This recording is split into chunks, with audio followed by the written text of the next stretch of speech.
What's going on, people? Welcome back to Curtis Shaw TV, back with another transfer update video. Final day of the holiday, people, so I'll be back on stream tomorrow.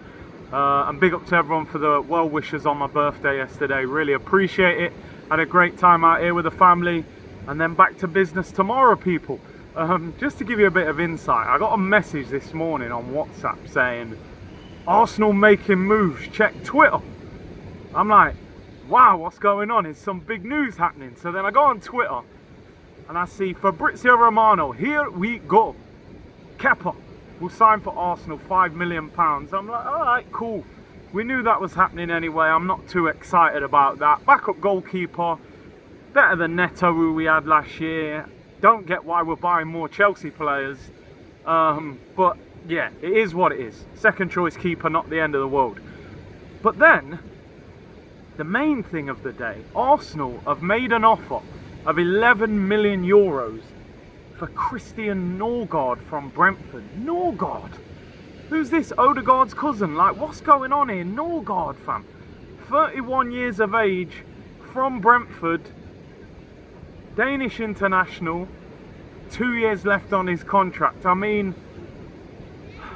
he's not a bad player, he's an okay midfielder, but we're trying to win titles in Champions Leagues. Is this going to get us over the finish line?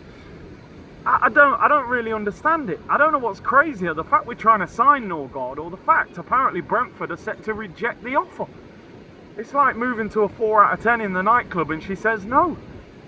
This is the girl in the kebab shop with no shoes on. What the hell is this all about? Goosebumps on his arm, Arteta said. Kepa and Norgaard, I think you got a rash on your arm, mate. Jeez. Anyway, people, let's talk serious. You know, we are a professional channel. Christian Norgaard, 31 years of age, defensive midfielder for Brentford, Premier League experience, Danish international. Arsenal have offered €11 million. Of course he wants to join the club. Rumours are that Brentford will reject the offer. But Arsenal still in negotiations and potentially a deal could happen. He's got 2 years left on his deal, so Brentford not willing to accept. I think it's around £9.4 million. But what does this say about the future of Thomas Partey? Because I'm looking at it like this. If Zubimendi joins, he's the Thomas Partey replacement. If Norgaard joins, he's the Jorginho replacement. There's your two number 6s. Rice will be considered as your box-to-box midfielder. Marino will be the other one. Odegaard in the more advanced role, Waneri as the backup. Is Zubimendi and Norgaard better than Partey and Jorginho? I don't even know. I think Zubimendi is a very, very good player. He plays that role slightly different to Thomas Partey. Now, I think the feeling, and reports coming out today, by the way, that Thomas Partey is expected to leave. It's not definite yet. The clubs are still talking, but they will not budge on their offer of $200,000 a week. Partey wants around $250,000. The deal doesn't look like it's going to get done at the moment. If I'd have told you on the last day of the season, the first two signings at Arsenal might be, not definitely, but might be, Kepa and Norgaard, I'm just not sure that would have really made you run to the shop to buy the new kits and print names on the back of the shirt. It's just not quite what we expected. But listen, we'll see. There'll be more negotiation, I'm sure, with Norgaard. Let me know in the comments what you think. I mean, I'm not exactly in a rush to get home to buy the new Norgaard Arsenal shirt. In terms of Kepa, that deal's going to get done. £5 million. Expected to be a 4-year contract, as we said. Partey expected to possibly go now. Little bit of news on Rafa Leao. Pictured out on holiday yesterday, wearing a Thierry Henry t-shirt, wearing an Arsenal, it's not an Arsenal shirt, it's like a designer shirt with Henry doing celebrations when he was playing for Arsenal. Listen, for me, I've given you my opinion before.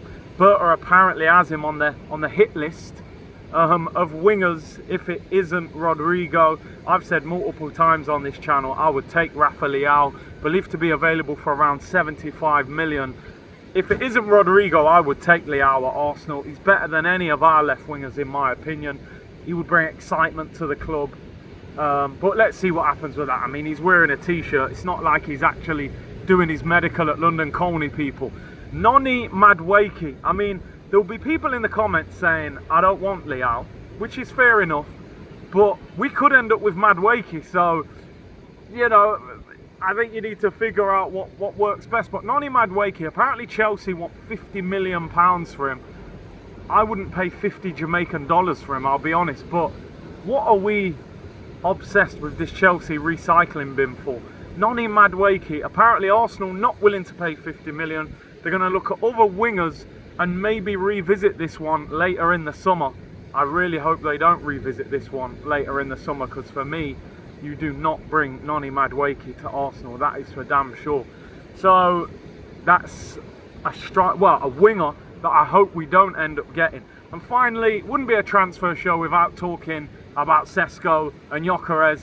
Isaac Khan today in the Mail saying Arsenal still are prioritising Sesko over Gyökeres, saying things that they're not fully convinced by his amount of goals, with it being in the Portuguese league, which is fair enough, but he has scored more than Sesko in the Champions League, which is the top level of club football. But apparently, because Leipzig feel that Arsenal are desperate to get Sesko, they're playing hardball over the price and making this a very expensive deal for Arsenal. The report even says that Sporting Lisbon's willingness to sell the player has been off-putting for Arsenal, as if maybe Sporting are too desperate to sell him. I don't know. Sometimes a club is just willing to sell a player at the right time. Listen, Osimhen's there, Gyökeres is there, Sesko's there. It looks as if they want Sesko. Arteta apparently wants him in for the pre-season tour. I'm just going to be honest. At the moment, if it's Zubimendi, Sesko, Norgaard and Kepa with a left winger, I don't think that's enough to win the league, unless that left winger is one of the top left wingers, Rodrigo or Leao for me, and even then I'm not so sure. But let's see what happens. A long way to go. Next video I will be back in the studio, back in England, on live stream tomorrow. Been a great holiday out here with the family. Big up to everyone who's been commenting. Thank you for the well wishes. Hit the like button and subscribe. Are you excited, guys? Norgaard and Kepa. Goosebumps. Travis Scott settings, people. Take care. I'll see you when I get back tomorrow, people. Bless.